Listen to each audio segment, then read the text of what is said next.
utala vota atakela dimingo atakela dimingwande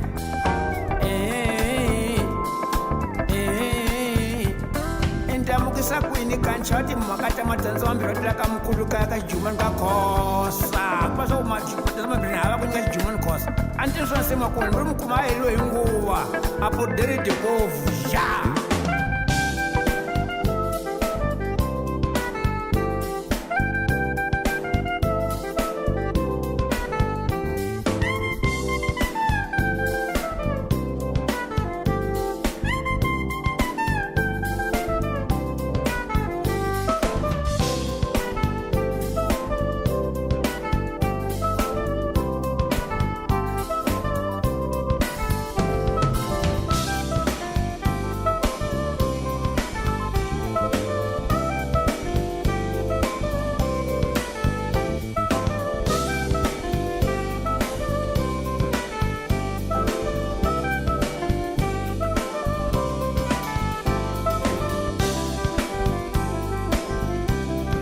chaka vyeda kuleka lezanga tamona na shongisa soka na chidimengwa nyamuna akutaka mzakazi.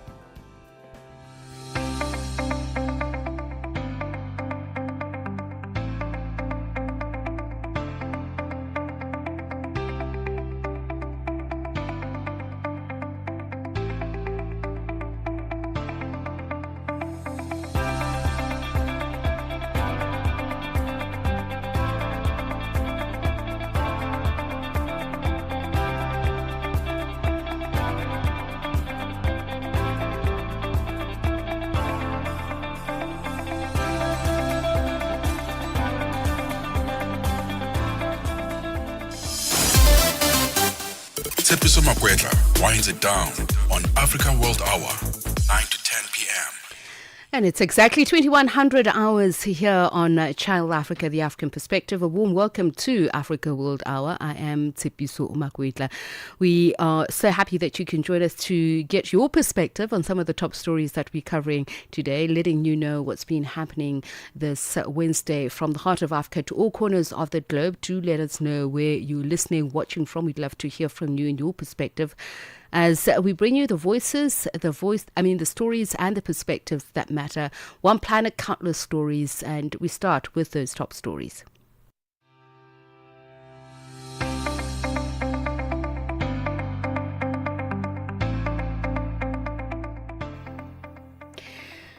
Reports in the Israeli media say top Israeli defense officials are increasingly doubtful about whether Hamas leaders were killed in the airstrike in a Qatari capital, Doha, on Tuesday. Hamas says lower-level members were killed. Israel carried out a strike in Doha targeting the senior leadership of Hamas, including a top negotiator. The BBC's Y. Davis reports.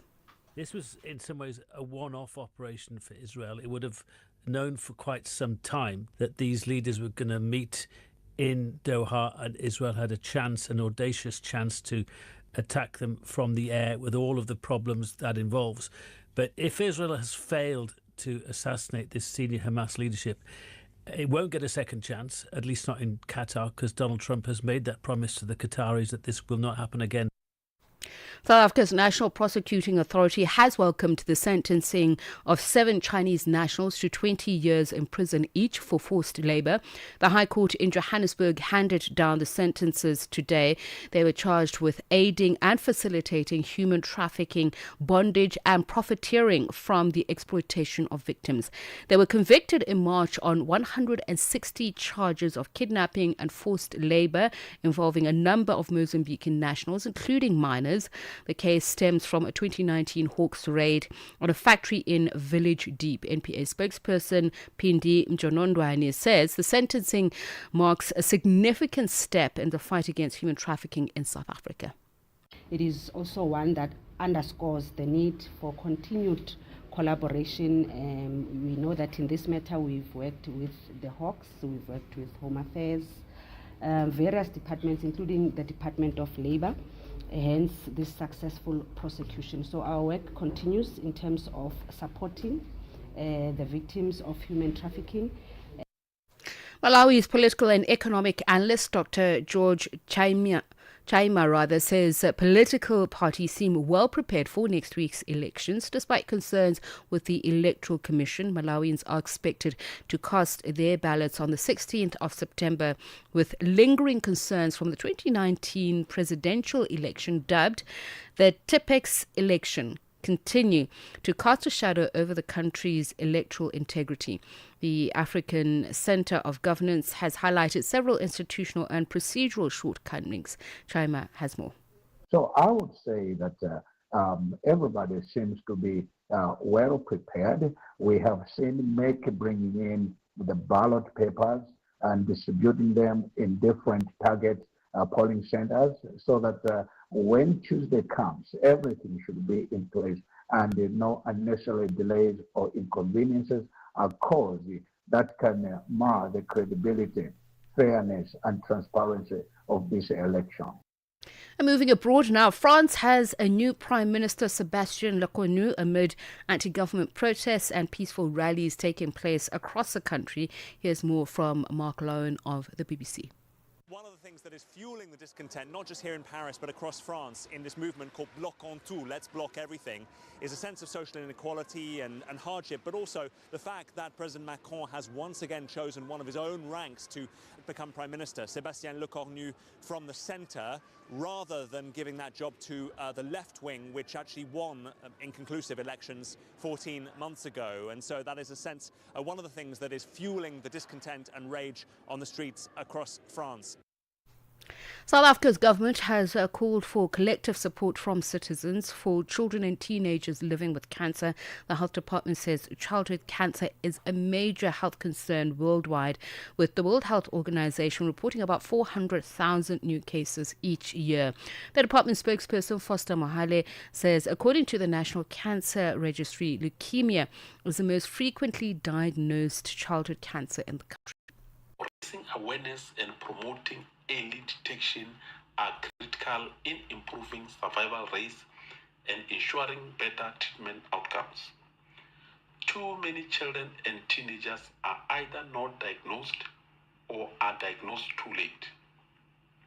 The department, together with its stakeholders, urge all citizens to become familiar with early warning signs of childhood cancer and to seek medical attention if any of the signs are observed.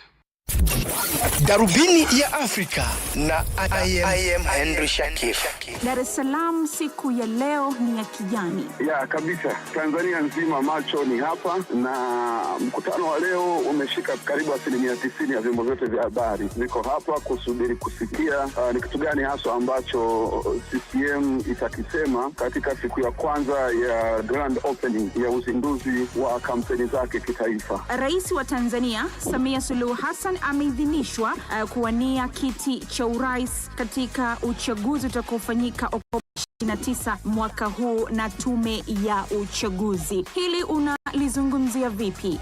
Ila kwanza lilitarajiwa, ni jambo liko wazi kwa sababu Rais Samia ndiye aliyepata idhini ya kuteuliwa na Chama cha Mapinduzi kupeperusha bendera ya chama. Darubini ya Afrika 11 kamili hadi 12 kamili majira ya Afrika ya Kati.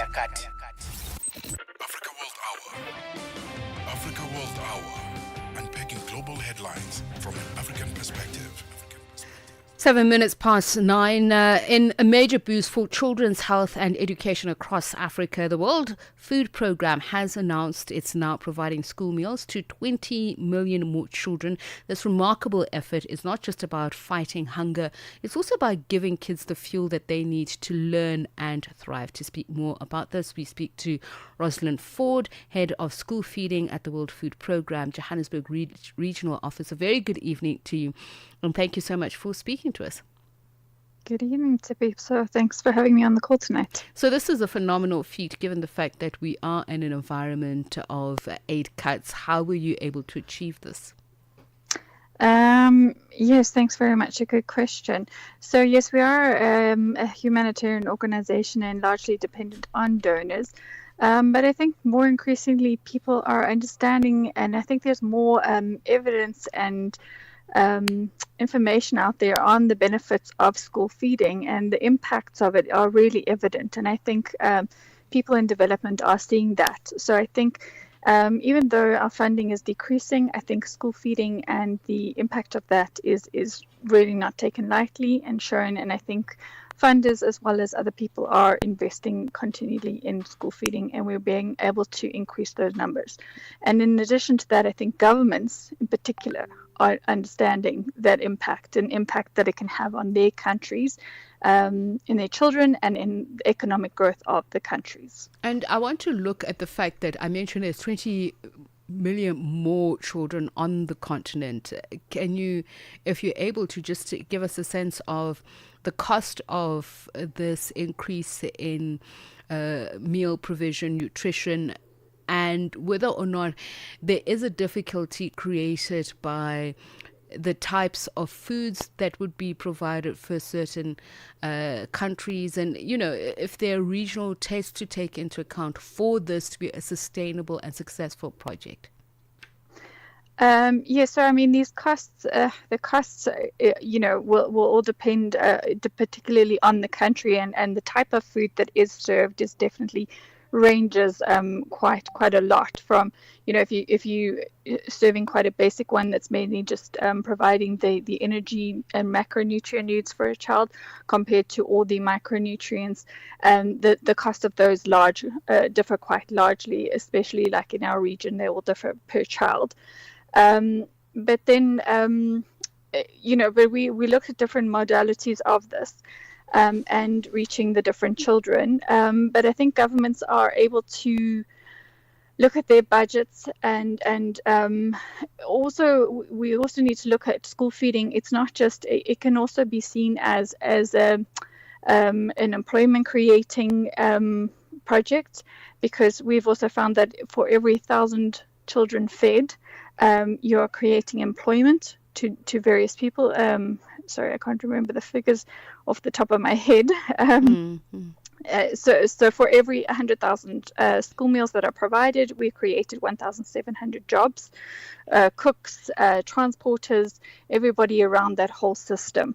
So I think the understanding of that and understanding of the impact of that, I mean, we have the evidence that these contribute towards human capital outcomes and improving education outcomes. So I think the investment is key. So I think the important part for us also at WFP is to to also work on government's understanding of this and to get them to invest more in it. So a lot of our work is advocating for increased investment in school feeding from budgets, and then also to legislate that, because as you know, a lot of the time the governments change over, and a lot of those gains made might change over with different governments. The ultimate gain or win is to legislate that, so that whatever governments come in next, it's sort of set in stone that future generations and future children will continue to receive that sort of stable meal throughout their school career, whether it's primary school or up to higher school. And I appreciate what you're saying, that it shouldn't be event or organized based, but it should be something that is legislated. And I want to look back at COVID-19. Obviously, there were losses made there because of the circumstances. Some children, because schools were closed, couldn't get their in fact, one meal a day, which they got at school. So what other challenges have you been facing to claw back those losses from, the feeding schemes from the COVID era? Yeah, so I think COVID was a real awakening when many of the schools did close, and we did lose a lot of children to that. I think if you think of a lot of lower income countries where the children would then just be brought into the family, working on the farm or household labor within the community. So then to bring them out of that, to bring them back to school could be quite difficult to sort of say to the family, no, your children need to go to school. So you can imagine that's a difficult one, to bring them out and bring them back into schools. And I think a lot of children did lose out on that. For a lot of families also, I mean, as you said, the school meal is a critical meal, and sometimes, quite often the only meal or if not nutritious meal that that child is receiving. And actually there's some research done that on vulnerable households that can account for about 10% of the household saving if the child goes to school per child, of the household's expenditure. So I think that could be quite a significant savings. But again, that still needs to be done with advocacy, with governments, with everyone within the communities to bring the children back. And I think that's also something that's recognized, increasingly recognized, but also communities' involvement in bringing the children back to school, their involvement in the school feeding programs. And I think that's also very key components is understanding their involvement. We're feeding their children. How will this contribute to their livelihoods and to their futures? So so I think it's a multi-leveled, multi-layered approach. But if there's an understanding of the importance of this program, but also the larger contribution to bigger outcomes, I think we're slowly getting there. And I think there's been a big push and drive to increase this. From COVID, there was the formation of something called the School Meals Coalition, which was bringing governments together to actually gain back these children that were lost through schools closing in COVID. Thank you so much for speaking to us, Rosalind. As you say, it's pretty much the old adage, it takes a village. You feed the children, you're taking care of the community at large by creating jobs and, of course, improving livelihoods. Rosalind Ford, who's head of school feeding at the World Food Programme at the Johannesburg Regional Office. A violência baseada no gênero está a destruir vidas e a dividir comunidades. Ocorre em casa, nas escolas, no local de trabalho e muitas vezes em silêncio. Mas não tem que continuar. Se a presenciares, denuncia. Se estás a sofrer, procura ajuda. Pois não fazer nada não é uma opção. Escuta todas as 19 estações da rádio da SABC a partir da quarta-feira, 23 de julho, para conversas diretas, discussões, conselhos, dramas, programas educativos e entrevistas sobre a violência baseada no gênero, com especialistas, sobreviventes, legisladores e um país inteiro afetado por esta problemática. Tudo na tua estação da rádio preferida da SABC. Liga para o 0800 428 428 para denunciar abuso ou pedir ajuda. A violência baseada no gênero acaba conosco. Esta mensagem é trazida até ti pela SABC. At the forefront, the most pressing issues on Africa World Hour with Tshepiso Makwetla. Channel Africa. 16 minutes past 9. Let's continue with some of our top stories. We go to West Africa now, where a grim development is occurring in Niger. A leading human rights organization is saying jihadist militia have summarily executed about 127 civilians in a series of attacks. The killings, described as deliberate and targeted, are said to have taken place in remote villages near the country's volatile border regions. As violence by armed groups continues to spread across the Sahel, the humanitarian toll is rising sharply. To speak to us more about this, we're joined by Alan Ngari, Africa Advocacy Director at Human Rights Watch. Very good evening to you, Alan, and thank you so much for speaking to us once again. Good evening, Tshepiso. Thank you for having me on your show. So tell us a little bit more about what is happening in Niger. And if you can also just give us a sense of the topography. And as we mentioned, that it's happening along border towns, which countries are being at the border at this point? Yeah. So Niger is facing one of the world's deadliest human rights crises in years. And I know that this is perhaps a statement that is said of every crisis on the continent, but this one really is one of those. In fact, the three countries in the Sahel, Niger, Mali, and Burkina Faso, have been facing these challenges for a prolonged period of time, and there seems to be a fatigue from the world at large on the issues in the Sahel. So specifically in terms of where this is happening, this is the western part of Niger. And this is it's a tri-border area between the three countries, Mali, Niger, Burkina Faso that is heavily affected. It's called the Liptako Goma region. But for this specific report that we have issued this morning, we have found that since March, the Islamist fighters from the Islamist State Sahel have carried out these massacres in villages and mosques in the Tillaberi region. And indeed, 127 people have been killed. We unfortunately found that the civilians had repeatedly begged the army for protection, but their warnings were ignored. So since the coup happened in 2023, violence has only escalated in that region, in the western part of the country, and we have a total of about 1,600 civilians who've been killed since then.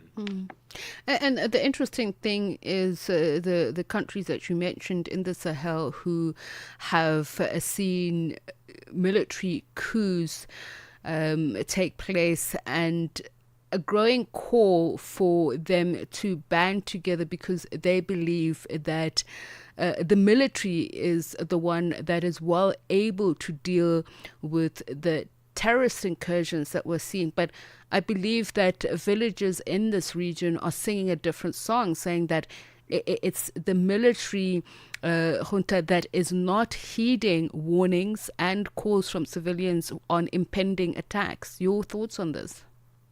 Indeed, it's for this particular attacks, these 5 that we have documented, civilians have told us directly, individuals that we have interviewed, they repeatedly warned the Nigerian army about these attacks, but the military failed to intervene. Some of the survivors described feeling abandoned, the soldiers arriving days later only to assess the damage, which is a little too late. Communities there have been accusing security forces not only of neglect, but also of treating them as collaborators with the jihadists. And this is an issue that the 3 countries, Burkina Faso, Mali, Niger, armies are accused of doing that, and particularly this Tillaberi region that lies in the tri-border area. It's particularly prone to jihadist violence, but it's the response by the security architecture, the security forces, that is either delayed or targets certain ethnic communities in the name that they are supposedly supporting these violent extremist groups.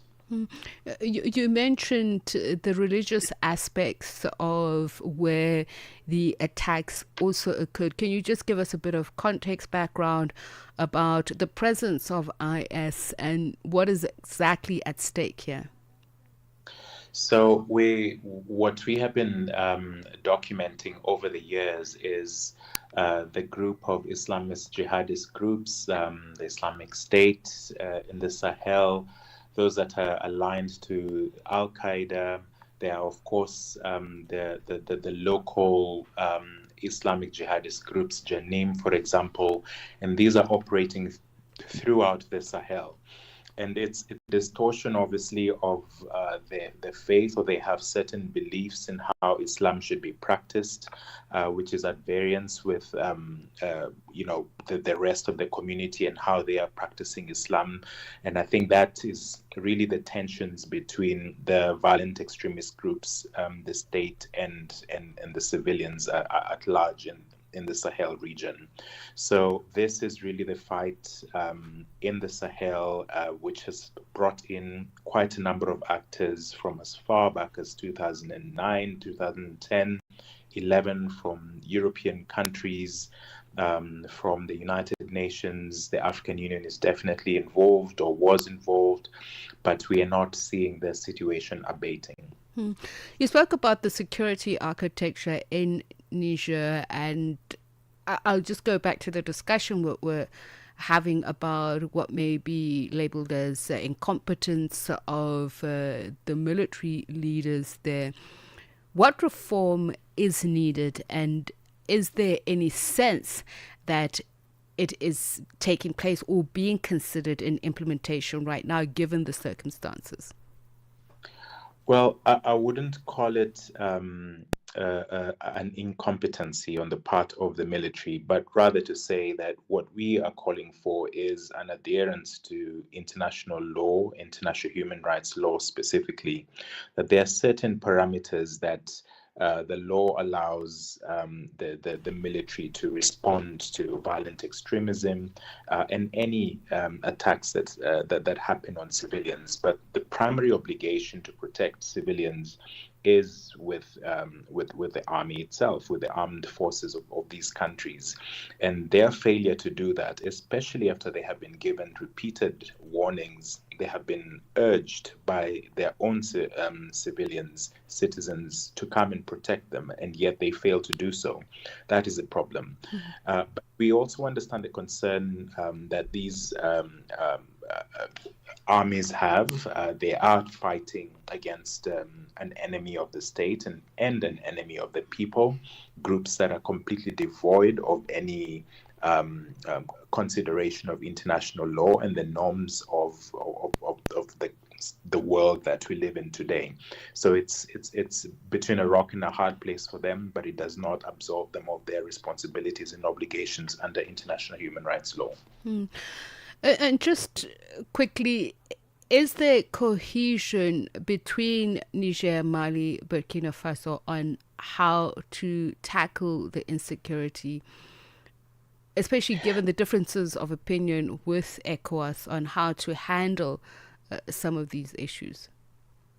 So as we know, the three countries have departed. They've left the ECOWAS group of states and have formed their own Alliance des États Sahéliens, which has yet to be recognized as a regional mechanism within the African Union framework. And I mention that because it's important for us to see that there is a continued role by the African Union to assist member states to address these sorts of challenges within the countering violent extremism and countering terrorism field.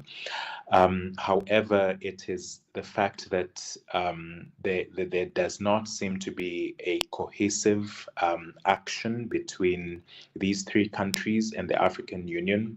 There is an envoy that was appointed very recently by the AU chairperson, the president of Burundi, as an envoy to the Sahel to try and bridge the divide between the military junta and the African Union. They remain suspended, the three countries, but so there's a lot of political work that needs to be done, and a lot of sessions that would need to be done to get the countries in line with the AU processes of dealing with a crisis in the Sahel. Alan Gary, thank you so much for your thoughts and your insights. Alan Gary is Africa Advocacy Director at Human Rights Watch, speaking to us about the security situation in Niger. Thank you. Darubini ya Afrika na I am Henry Shakif.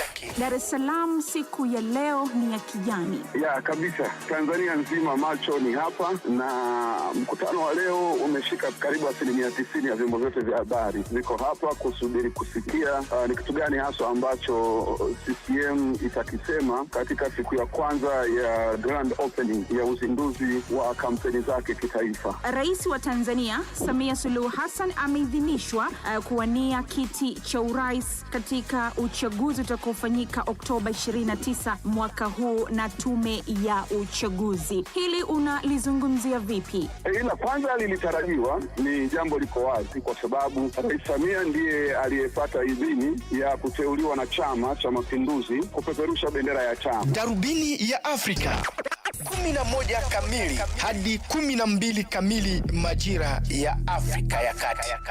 Africa, meet Abedi. Yeah, that's me. Abedi is a music lover through and through. I really love African music. He's got a taste for all kinds of tunes and spends his days listening to Channel Africa. Guess what? He didn't know. Okay.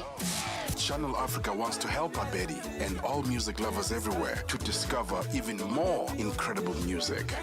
That is why Channel Africa is calling on all African musicians to submit their music. musicians, remember to give us all your relevant information. Make your submissions at music@channelafrica.co.za. Submissions are your chance to be heard on radio. But sadly, they do not guarantee that you'll be playlisted. All submissions will be carefully reviewed to see if they meet our station's requirement. Channel Africa, the African perspective.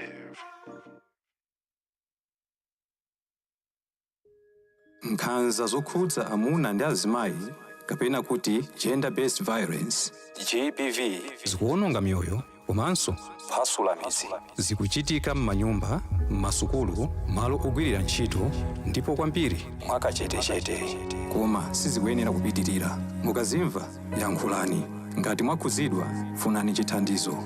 Chifukwa kusachita chilichonse sikuthandiza. Mverani kuma wireless onse 14 a SABC kuchokera lachitatu pa 23 mwezi uno wa Julai kuti mumve zokambirana, malangizo, masewero, zionetsero za maphunziro ndi mafunso okhuza nkhanza za amuna ndi azimayi ndi akatswiri, anthu opulumuka ku nkhanzazi, kukhazikitsa lamulo komanso dziko lonse lokhudzidwa ndi nkhanzazi.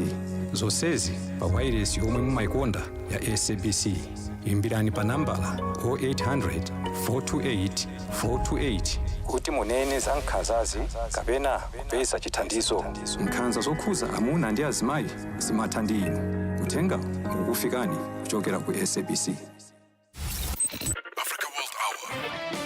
Africa World Hour, unpacking global headlines from an African perspective. And it is 9:30, 30 minutes after 2100 hours here on Africa World Hours.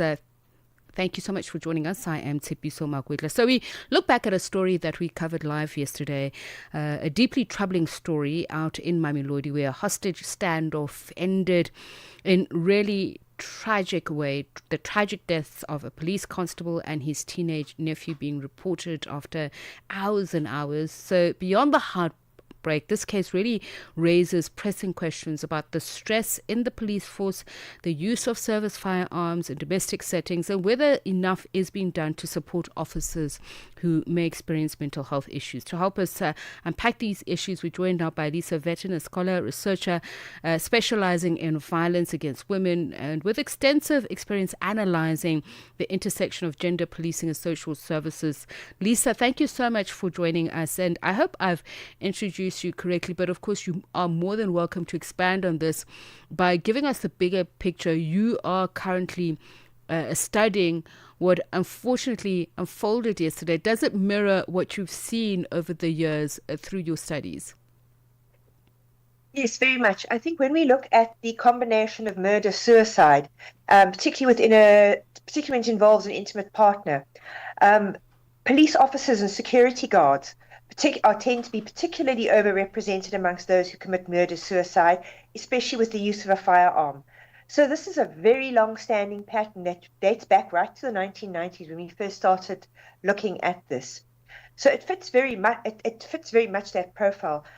I think what is interesting is that the number of these murder-suicides have declined over the last 2 decades. So it seems like the police have been getting something right.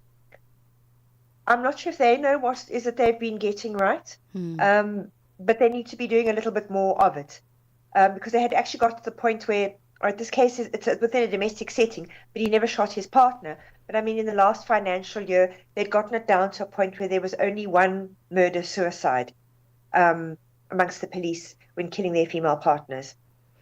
But you're also saying that it's unfortunate because this particular incident in Mamelodi over the past week or weeks, there have been similar incidents. Do they differ in the form in which they played out, or is it pretty much the same trend that we're seeing that needs to be either better explained, or there are very important distinctions and differentiations that we need to focus on? Well, I think what makes this case somewhat different is that the typical pattern is usually the officer shooting his female partner. And we can see from the reports in the media that there were clearly tensions and difficulties in this relationship. So it looks like people had become aware that all was not well for at least a couple of days before this happened. But I think in this instance, what is different is that instead of shooting his female partner, he shot his nephew. So I think what this case also alerts us to, something we often forget, is we often, when we talk about domestic violence, focus on intimate partner violence, which is correct, because it is the most common form of domestic violence. However, we forget that family members are also a significant and often overlooked cluster of victims. Sometimes that can be because they've tried to come to the aid of the woman, or there's a suggestion sometimes of jealousy or other things. But I think that's what makes this case slightly different and alerts us to the fact that we should be thinking about family broadly as well as intimate partners in these cases. And I also want to focus on that, Lisa. So in this case, the issue of a romantic relationship and the challenges there were highlighted. In this case, the constable took his mother hostage and a teenage family member there. There was another one who managed to escape. But I just want to understand how it spills over into the family setting, whereas we don't see it necessarily play out that often in the professional setting, and how access to a firearm impacts or influences how one eventually acts. Sure. I mean, I think the particular danger of firearms and why we need to pay attention to them is their lethality. Obviously, you can kill somebody with a knife, with a brick, multiple other weapons. But the point about a firearm is that it is so lethal. It's much more lethal than other weapons. And that's why they do need to be controlled. The other thing about firearms is also, as almost happened here, is that you can kill more than one person at a time. They tend to be more lethal and you can kill more victims. So I think that is why we have to pay attention to firearms. I think within the context of the police, I mean, the question to be asked here is why he had his service firearm with him. Typically, you would need to hand that in before you go home. So the question one wants to know is why he had that firearm with him. I think the other thing that is important to be asking is there seem to be allegations around his brother, around another member of the police. So one wonders how much this had already become visible within the police station, if it had been picked up and if any kind of attempt had been made to counsel him or engage with him. And I think also exhibiting stressed, angry, or depressed symptoms in the police, that's even more of a reason for him to not have been given access to a firearm. And I want to get into that, Lisa. Let me jump into that because there's a psychological screening that I'd imagine happens or should happen when one is being considered for such a position. But you also spoke about the stresses that may occur either at work and that may bleed out into the family or domestic environment. How easy is it in such a masculine profession for one to actually raise concerns about mental vulnerability? It is difficult because it is a very masculine environment where, vulnerability is not particularly encouraged. And in fact, because one of the things about being a police officer is you do have to come across as being invulnerable, as being tough. So I think putting up a facade is even more important under that environment. There's also, I think, a concern that if you show vulnerability, you might not be allowed to work outside, for example. You might be confined to desk duties. You also may have your firearm taken away from you. I think there's a concern, in some communities, police officers don't want their firearms taken away from them because they fear what may happen to them if they are without their firearm. So there may be a great deal of many reasons which you wouldn't, in order to keep quiet about difficulties. We would rather have people go and speak about them. But I think because you're in an environment where you need to appear tough, and I think you're also in an environment where looking for help will be seen as showing weakness. That becomes even more of an incentive to keep quiet, try to struggle on. I know in the past we've spoken about infrastructure gaps or structural gaps if we're looking at funding, but are there any that are glaring at the moment in cases such as this that also spurred you on to want to delve deeper into your research, into your studies that we're not paying attention to, especially from a policy perspective? Well, I think we don't have enough research. We need to be understanding what it is that the police were doing and getting right. that we saw this decline, because I think it shows us some very important lessons that might also translate across into what we do in the private security industry. And I mean, there is discussion at the moment, some of the amendments to Firearms Control Bill around why we aren't paying enough attention to possible domestic violence within that industry and what sort of controls need to be put in place. So that's a bit of a gap to be thinking about at the moment. I mean, I think there are these issues of, and this did come up in this particular case, is that there is a tendency, it would seem, for the police only to remove firearms from their members if they are actually physically assaulting their female partners. Now, you can be dangerous with a firearm without ever having assaulted your female partner. If there is domestic violence or threats of domestic violence, one should remove the firearm. You shouldn't wait or draw some kind of false line around is there or isn't there physical violence before you remove the firearm. So I think that's a very clear gap.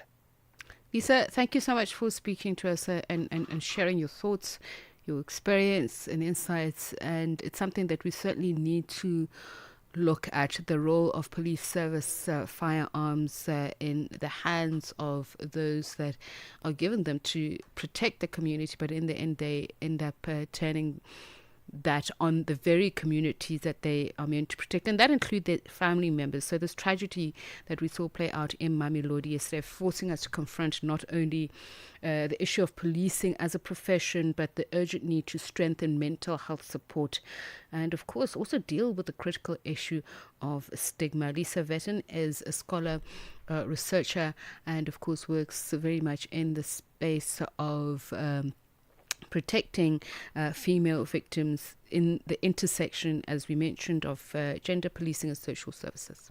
Africa, meet Abedi. Yeah, that's me. Abedi is a music lover through and through. I really love African music. He's got a taste for all kinds of tunes and spends his days listening to Channel Africa. Guess what? He didn't know. Okay. Channel Africa wants to help Abedi and all music lovers everywhere to discover even more incredible music. That is why Channel Africa is calling on all African musicians to submit their music. Musicians, remember to give us all your relevant information. Make your submissions at music@channelafrica.co.za. Submissions are your chance to be heard on radio. But sadly, they do not guarantee that you'll be playlisted. All submissions will be carefully reviewed to see if they meet our station's requirement. Channel Africa, the African perspective. Nkhanza zokhudza amuna ndi azimayi kapena kuti gender-based violence GBV zikuwononga mioyo komanso kuphwasula midzi. Zikuchitika m'manyumba, m'masukulu, malo ogwirira ntchito ndipo kwambiri mwakachetechete.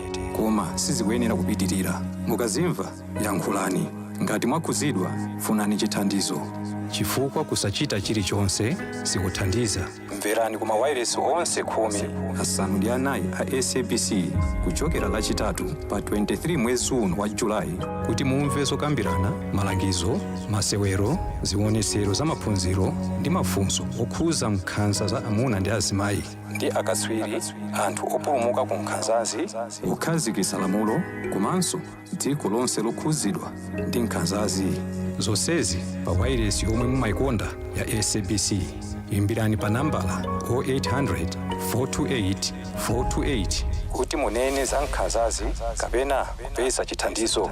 Nkhanza zokhuza amuna ndi azimayi zimatha ndi inu. Uthenga ukufikani kuchokera ku SABC.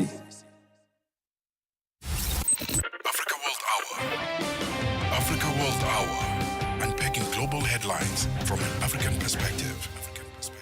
And it is 18 minutes to 10. We don't only unpack global headlines, we also tell you about the stories that matter, whether it's in the field of literature, music, the arts. We educate, we entertain, but most of all, we also enlighten. And we tell you this time around we spoke about the FNB Art Fair last week And what was unveiled, there was a very interesting project concept, Africa Reunion, a landmark initiative that flips the script on history. We're talking about reclaiming the narrative stolen at the 1884 Berlin Conference, and it boldly declares Africa will define itself. And it's conceived by Pan-African visionary Thebe Galafeng. He brought to life on canvas celebrated artist Mark Mudimula's work, and it's anchored in history by Professor Kwesi Pra. The Africa Reunion. It's more than art, it's a manifesto. And they're joining us today. What a privilege. Thebe Galafeng as well as Mark Mudimula. A very good evening. Thank you for, I never get guests in the studio. What handsome guests. Look at me. What a lucky. You've done well in life. I think you're going straight to heaven. Yes. We are winning. We are winning. This is a very bold, and I expect nothing less from you, Thebe. Thank you so much. Taking on the Berlin Conference, just take me through your thinking and what you and Professor Pra were thinking when you said, it's time. We've been talking about it for centuries, reclaiming the African narrative. Well, let's think about our challenge as a continent. So if you look at the challenges that we faced over since the Berlin Conference, which took place in 1884-85 in Berlin, which at that point it was to carve up the continent into what it is now, the 54, 55, 60 different countries. At that stage, when it was quote unquote, handed over to us in 1963, with the formation of Organization of African Unity, at that stage there were 32 presidents, or 32 newly independent states. Between then and now, what we were handed over something, we inherited, if you will, a continent which we didn't define ourselves. Mm-hmm. So we inherited the borders, we inherited the religion which was imposed on us, we inherited the hierarchical reflection on tribes, because tribes has always been who we are, but we never ever at any stage, if you look at Rwanda, for example, 94, with the genocide that killed 1 million people, one of the primary causes of that was when one tribe was elevated above the other. So the wars about tribes, the wars about religion, you go to Nigeria, north and south, Islam and Christianity. And these borders, which we're still fighting over, the borders between who owns Western Sahara. Is it Morocco, or is it independent state? Sudan and South Sudan, or Sudan within Sudan, or Mali within Mali. So when those are some of the big problems of the world, of the continent, and they impede us from achieving, let's say, 2063 goal of a truly united, prosperous and peaceful continent. So when you're conceptualizing it to bring it to life in art, through art, what were you thinking? And I'm going to get to Mark, who's going to explain to us how you translated that onto... So at that point, if we reflect on these challenges, then we ask ourselves the question, shouldn't we go back to the drawing board? Mm-hmm. What we then said, but we cannot go back to that table. So the table of 1884. Because that table we didn't set the agenda. Because the initial start, when we started off, the question was, what if we were at that table? Would Africa be the same today? Mm-hmm. And we realized that we cannot go to that table. It's not our table. So we decided, let's flip the script. Let us set our own table. Let us take our own agency. Let's have our own representative people around the table. Let the table be round so that every voice is equal. And let's flip the script, if you will, on the continent. Let's look at the continent differently. Let's correct some of the colonial errors, such as the sizing of the continent. As you know, with using the Mercator approach, it was almost a compressed continent, which is made to look smaller than its actual true size. Right. So those were some of the challenges that we faced. And we said, this time we want to write the script ourselves. But to write the script ourselves, we need a blank slate. So the blank slate means what? A continent without borders, a continent without tribes, a continent without religion. Let's just keep the natural truths. All right. The mountains, the rivers that we found. Mark, how did you translate this onto canvas? I believe it's 3 by 2 meters. Yes. What was your artistic interpretation? And also, when you received the idea, did you have ideas on your own, from your own personal readings, family relations? I don't know. Please, yes, indeed. Go ahead. Mm-hmm. Thank you. Well, first what we did, we had a lot of conversations, myself and Tebe. And a lot of the conversations, as he says, centered around how do we reimagine this conversation, this discussion that happened at the Berlin conference. First, the conversation started with the map. At the Berlin conference, we had a map that didn't properly represent us. This map was cut up. It was not the right size. As Tebe says, we were using a Mercator map, which comes from the 1500s. That was a time that really was not representational for us. It was a time where our power was not represented by the map, and it was also not represented by our agency over the map, how we applied ourselves in this Africa. And so I think that was the first starting point. We needed to relook, how does this Africa look? Because that is how we look.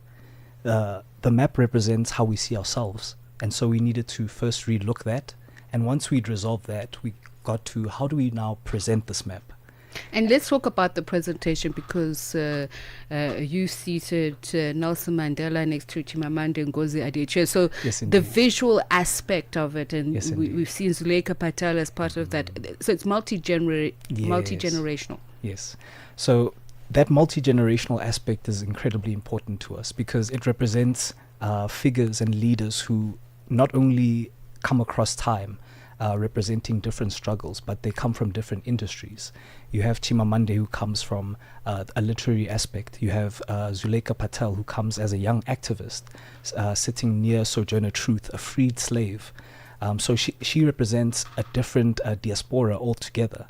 And we have them sitting next to frontline state leaders like Kenneth Kaunda and Kwame Nkrumah. So we bring all of these figures together on one table, something that's only possible if we all together reimagine this table. A So table which I might, if I could finish. Yeah. The table itself is not a table where you feast. It's a table where we gather. And so the table is a round table which represents a fireplace, you know, something where in all our African cultures is a place where we all gather, not to chop up, but to rebuild. You don't chop. Well, in Nigeria, it is to chop. You're not chopping at that table. So I'm thinking now, Tebe, with Professor Pra, when you talk about the philosophical aspect of it, that table, there is an empty seat. And I want to understand that in your conversations, what were you saying about that empty seat? Is it an invitation?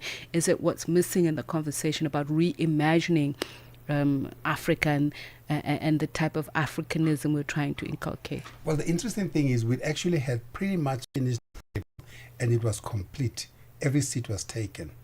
And then we asked ourselves the question, but are these the people who've got authority to speak for everyone?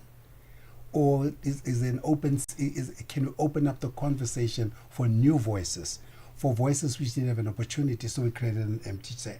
So we put in an empty chair to represent the unborn child who's still going to inherit this continent, but also the ordinary African, because not everybody is the head of state or literary, or Miriam Makeba, a singer, Chimamanda, a writer, or W.B. Du Bois, or Senghor, the people. So most of the people are ordinary people who pretty much also have a view on what the continent should be, or how they'd like to see the continent. So that open chair is symbolic to an invitation, an open invitation for any one of those to take up a seat and contribute to the Africa they want to see.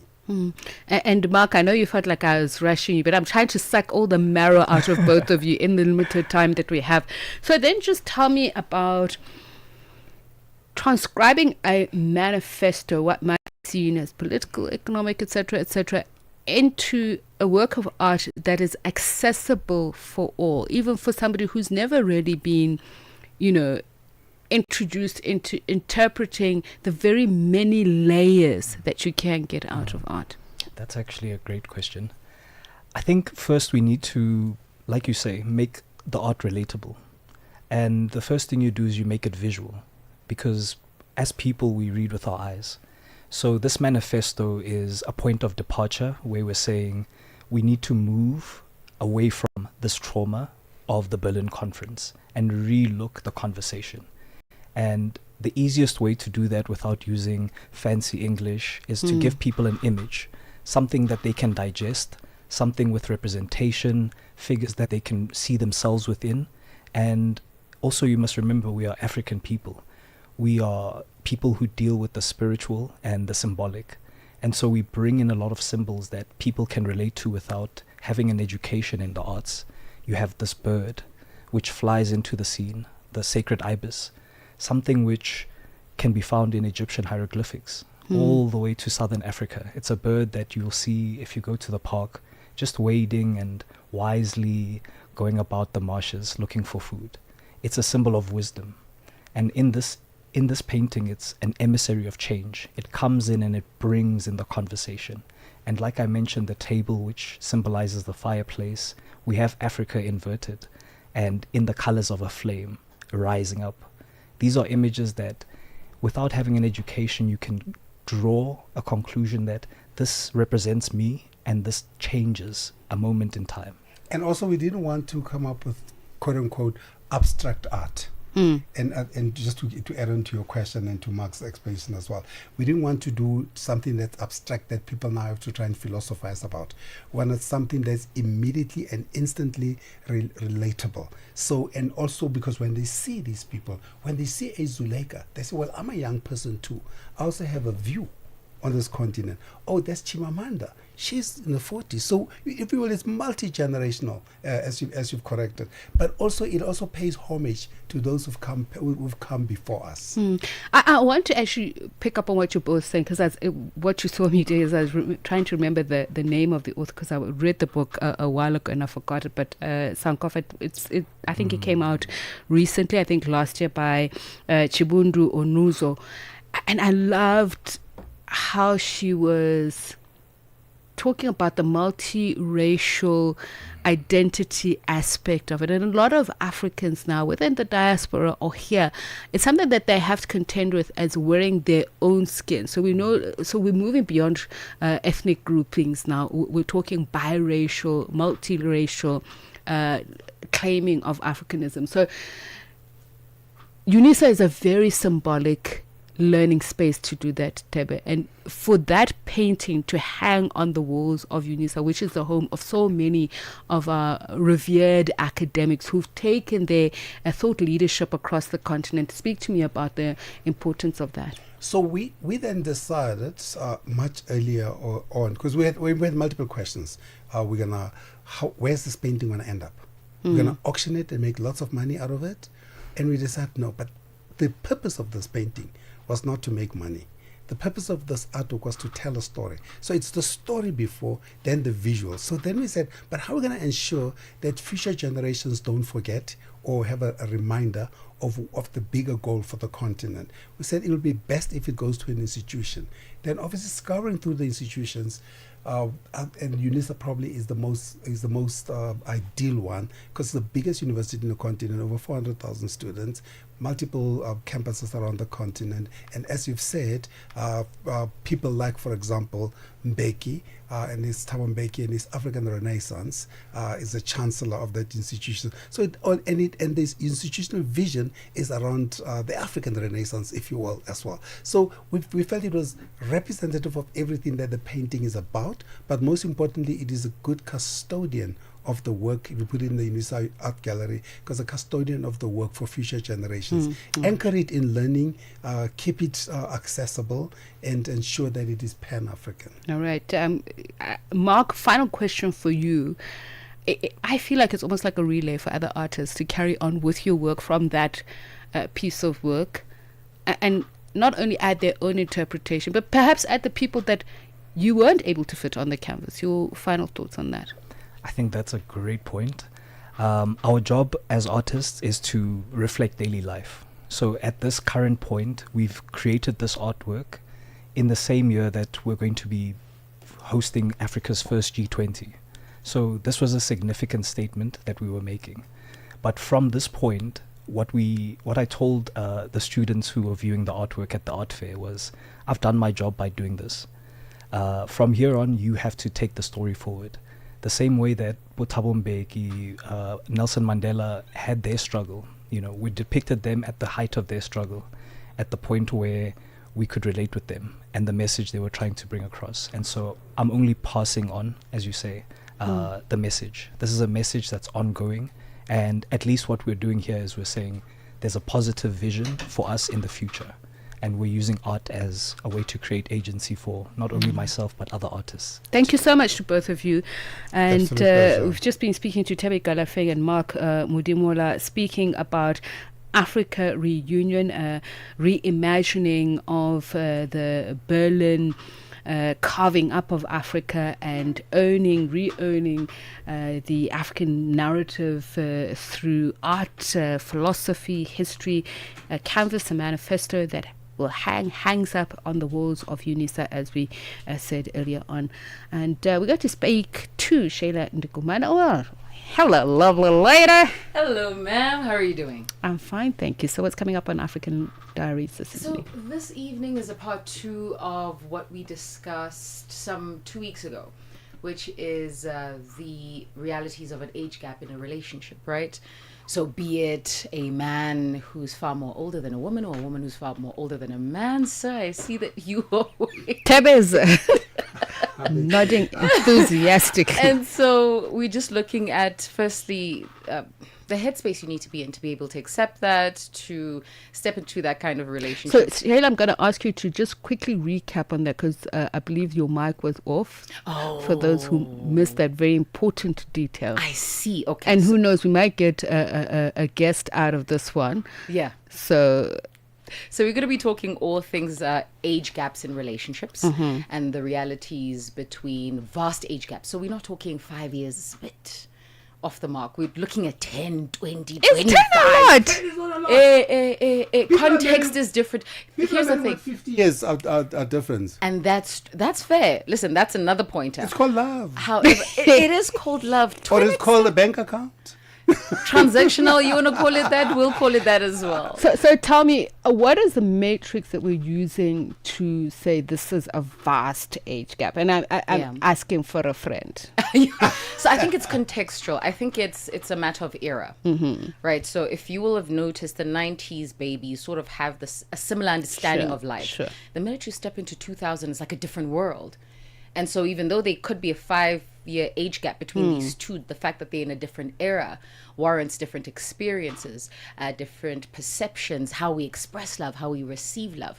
And so all of those are going to be covered. But we are looking for those vast age gaps. Listen, 15 plus is where we're going with this conversation. But you know what, Shayla, it's a very important point that you've just made there, because there's a huge difference between 15 and 23.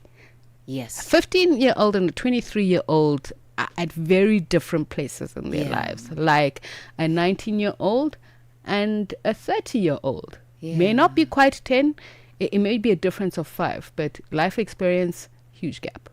Absolutely. And so that's what we discuss on African Diaries. Looking forward to it. Shayla Ndikumana up next from us at the team on Africa World Hour. That's it from us. Thanks for watching, listening. Do enjoy the rest of your viewing and listening here on Channel Africa.